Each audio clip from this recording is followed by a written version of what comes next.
What's going on, people? Welcome back to John Sinclair TV again, and just got some breaking news. And earlier on today, that Gareth Southgate is no longer England manager. He has resigned from his post after 8 years and 64 wins to his name. And it's just no surprise there, because I feel that he's taken the country as far as he could. And the 8 years, I think he's been really, really good as a manager. And you know what? He's produced good games and produced some good games as well. Now, the thing he had to go is because it's the style of football's being played. We're just so cautious, we're just so defensive, and we just look scared at times, do you know what I mean? We're just quite happy giving the ball to the opposition and letting them score first, basically, and then we start playing when we go a goal behind. In some games, like Slovakia game, we came back from the dead. Jude Bellingham saved Southgate's bacon there. Then we came back against Switzerland, went through, came back against Spain, only to get beat. That is the thing.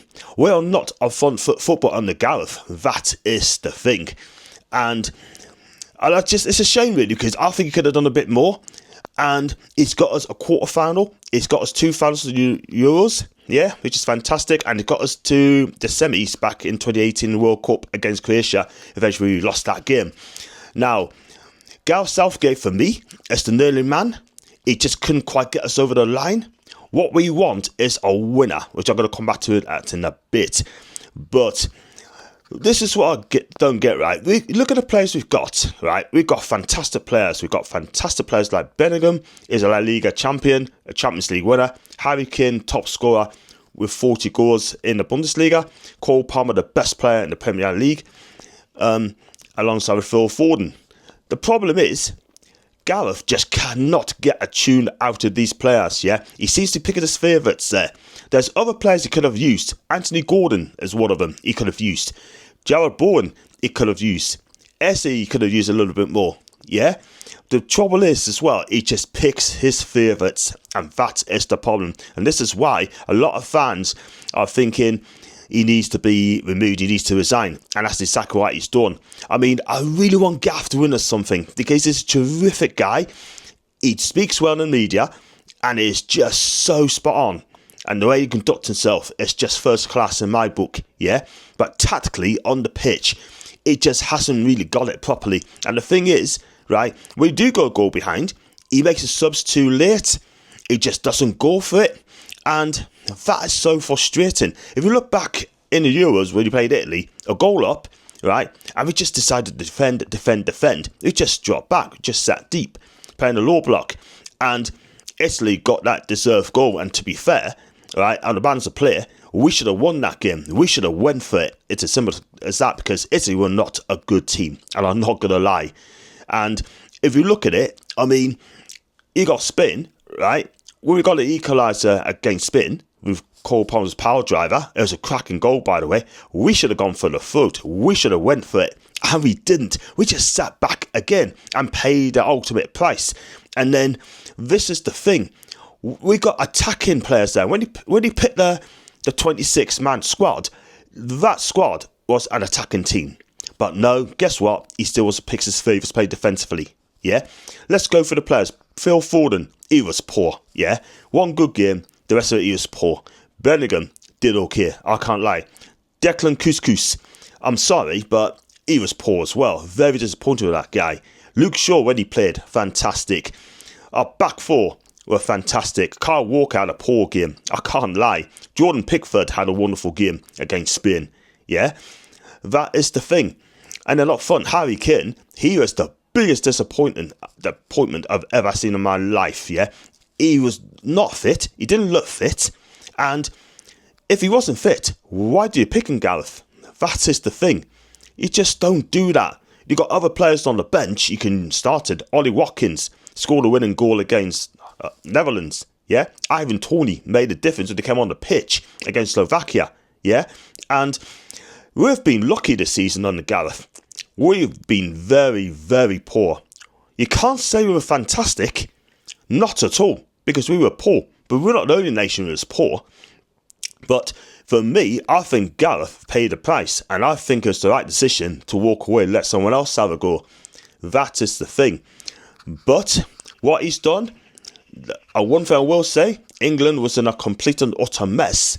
He has to come in and sort things out, and that's exactly what he did. And we got to thank him for that. We really have got to thank Gareth for that, yeah? As a person, I like him. I think he conducts himself well. The media, fantastic with the media. He's cool and he's calm and he's collective. He doesn't fret. He doesn't get stressed.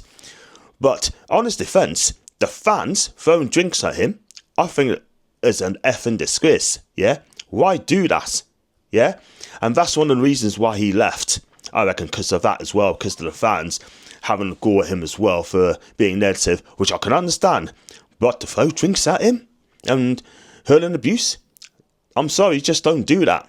But that's up to you as a fan. You do what you want. But at the end of the day, right, I think Gareth could walk away with some credit. If you go through the stats, 102 games played, 64 wins, 20 draws, 18 defeats, 2 Euro finals, 1 World Cup semi-final, 1 World Cup quarter-final, yeah, and more major internationals as well. Thanks to Lorraine Turner for giving us those stats as well. Thank you, Lorraine. I really appreciate that. And listen, one thing I'm going to say, right, I mean, if Gareth Southgate is going to look for another job, I think he needs to take a break, to be honest, because he's been linked with the USA job. So I just hope that whatever he decides to do, I wish him every single success in what he decides to do next. But for me, I think Gareth deserves a break. So, like I said, he's going to come in as next England manager. All the talk on about Eddie Howe is going to come in. For me, I hope he stay, because personally, he's got unfinished business to do at Newcastle United, and we love him at the football club. I want him to stay. The only concern is, if England come knock on the door, on Newcastle's door, and ask to approach Eddie Howe, then, do you know what? Can we stand in his way? Well, not really, but Eddie is his own man. He's got to do what he thinks is right. And yes, he lost Amanda and Mehmed after they left the club, and he must be thinking, do you know what? They were main backers, yeah, I've lost them. Now I've got to make a good start. If I don't, I'm going to end up getting sacked. And then the England job will be gone as well. So Eddie Howe's got a tough decision to make. And I just hope that he stays with us. And do you know what? Whatever he decides to do, I'm going to wish him well and wish him all the best. But we as a club, we need to move on. We have to move on, because no one ain't bigger than the club. No one ain't bigger than the club. And I just hope Eddie Howe stays with us for a long, long time. So, guys, tell us what you think. Do you think Gareth was right to walk away from England? Also, do you think Eddie should walk away from Newcastle United and join England? Or do you think he's got unfinished business with a project at St James's Park? So leave your comments in the section down below. Make sure you smash the likes as well. Do subscribe if you are new to the channel if you enjoy what you watch. And I'll be back for the very next one. You take care, guys.